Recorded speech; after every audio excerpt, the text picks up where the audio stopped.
اچھا اب جو کہتا ہے جی میں نے سارے شام والے کبوتر ڈالنے، تو پھر ہوتا کیا ہے کہ کبوتروں کو کھیل پانی بھی کیا جاتا ہے، کبوتر شام کو نکل آتے ہیں، سامنے کھڑے ہو جاتے ہیں اور رات رک جاتے ہیں، اور وہ حضرت صاحب کیا کرتے ہیں کہ جی ان کی ذہن میں ایک ہی بات ہوتی ہے، جی میرے کبوتر نے پرواز ہی بڑی کی رات رہ گئے۔ میرے دوستو رات رہ جانا کبوتر کا معنی نہیں رکھتا، کبوتر کا اڑ کر پرچے پر آنا اور اس کا ٹائم لکھا جانا تب معنی رکھتا ہے۔ آپ کے کبوتروں نے شام تک اڑ رہی ہے، ان کی محنت ضائع ہو گئی۔ اگر آپ کے کبوتر تھوڑا سا کم بھی اڑ لیں گے لیکن اگر پرچے پر آ جائیں گے تو ان کا ٹائم نوٹ ہو جائے گا اور آپ کسی نہ کسی پوزیشن میں آ جائیں گے۔ اچھا دوسری چیز آ گئی کہ کبوتروں کی سلیکشن آپ کیسے کریں گے، ذہن میں رکھیں جیٹ کے اندر ہمیشہ تیز پر والا کبوتر لگایا جاتا ہے جس کو ہم ریپڈ سٹارٹر کہتے ہیں، ریپڈ سٹارٹر کبوتر۔ سوج کے اندر اگر آپ سلو سٹارٹر بھی رکھ لیں گے، تھوڑا سا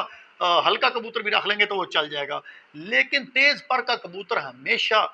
وہ ہوگا جس کا پر نوکدار ہوگا، اڑتے ساتھ بلندی پکڑے گا۔ اسوج کے اندر کبوتر جتنی زیادہ ہائٹ گین کرے گا دوستو اس کی واپسی اتنی کم ہوتی جائے گی، ہاں ضرور ایک سرٹین ہائٹ گین کرے گا۔ اب آپ نے کئی اچھے شوقین حضرات کو دیکھا ہوگا کہ وہ اپنے جیٹ والے کبوتر اسوج میں نکالتے ہی نہیں ہیں، کیونکہ جیٹ کو میں اس کو زیادہ ہائٹ گین کرنا پڑتی ہے، اسوج میں کم ہائٹ گین کرنا پڑتی ہے۔ دوسری چیز پہ اب آ جائے گروپنگ، کہ آپ کا کون سا کبوتر کس کبوتر کے ساتھ گروپ بنا کر اڑتا ہے، اور وہ جب ایک بیٹھتا تو دوسرا کبوتر بھی اس کے ساتھ آتا ہے۔ اگر آپ نے اس گروپ کو اچھی طریقے سے آپ نے ڈیزگنیٹ کر لیا تو سمجھ آپ پھر بازی جیتیں گے۔ اب آ جاتے ہیں کہ کبوتر پروری کی لینگویج، اگر 7 کبوتر ہیں تو 7 کبوتر آپ کیسے سلیکٹ کریں گے؟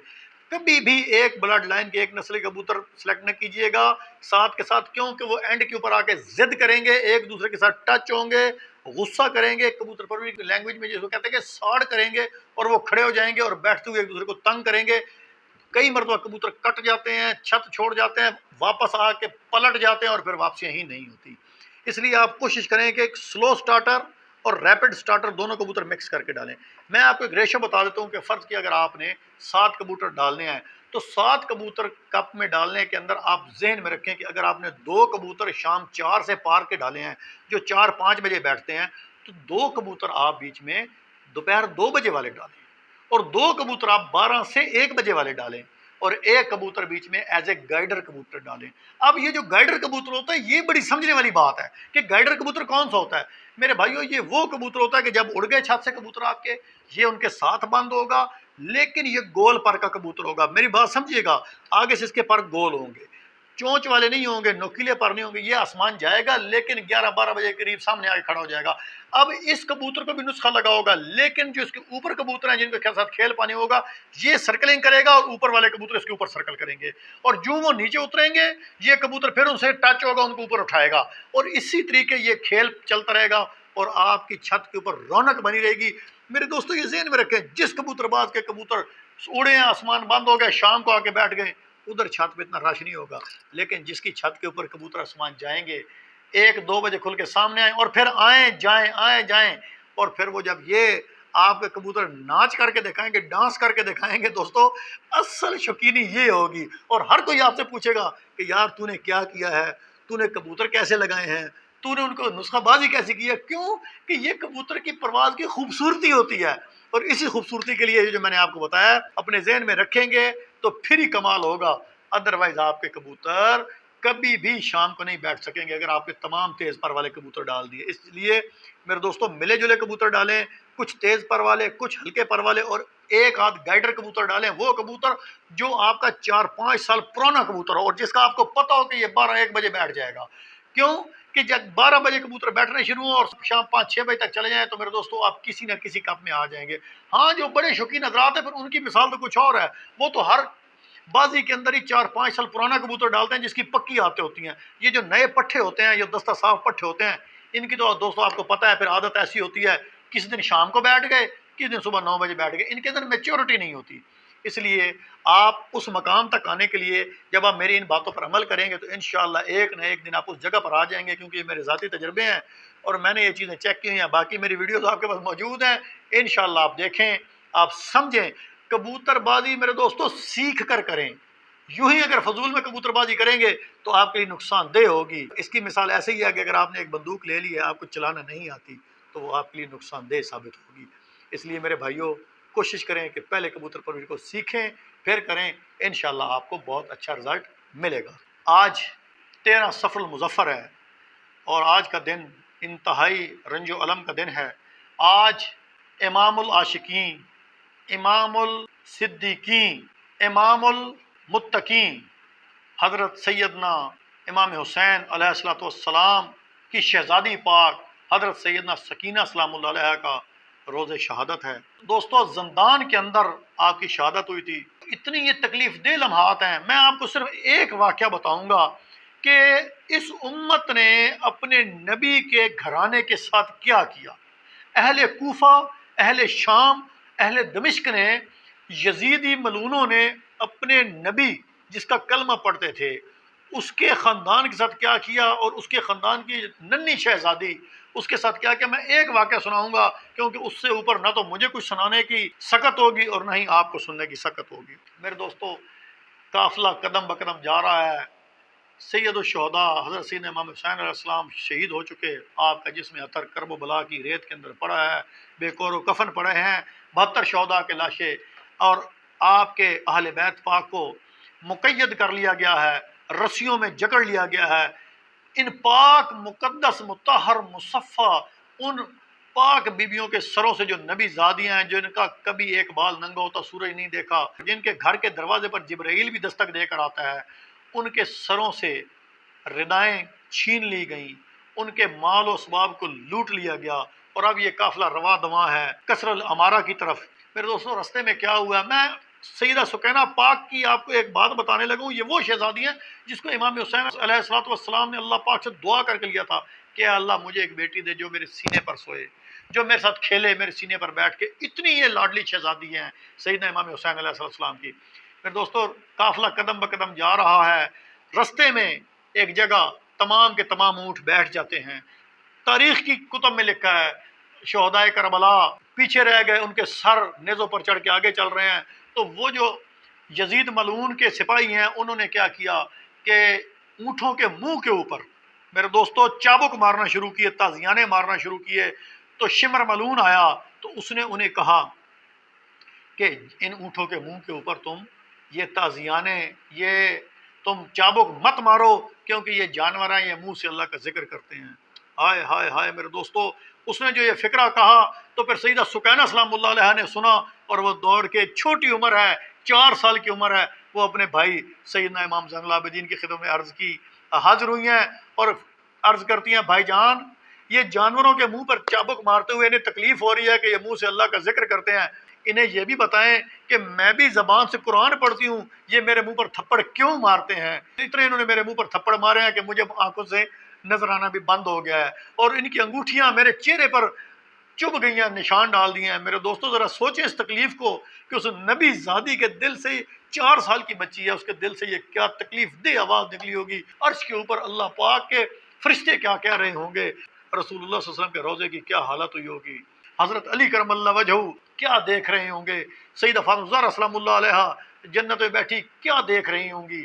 اللہ تعالیٰ غرق کرے ان یزید ملعونوں کو، یزیدیوں کو، ملعونوں کو، اور ان پہ اپنا عذاب علیم جاری و ساری رکھے جنہوں نے اتنا بڑا ظلم کیا، اور اللہ پاک ان پاک ہستیوں کے اوپر اپنی رحمتوں کا نزول جاری رکھے، اور اللہ پاک ان کے صدقے ہم تمام کی مغفرت فرمائے۔ دوستو کیونکہ حوض کوثر پہ انہی نے ہونا ہے، ان کے ہاتھ سے ہی ہم نے حوض کوثر پینا ہے۔ دوستو اہل بیت پاک کا مرتبہ اور مقام یا اللہ جانتا ہے یا اللہ کا نبی جانتا ہے۔ دوستو آپ اور میں اس کا ادراک نہیں کر سکتے، ہم صرف اتنا کر سکتے ہیں کہ ان کی پاک بارگاہ میں درود و سلام کا نذرانہ پیش کر سکتے ہیں۔ آئیں دوستوں میرے ساتھ مل کر پڑھیں درود و سلام، ہو سکتا ہے یہ درود آپ کی اور میری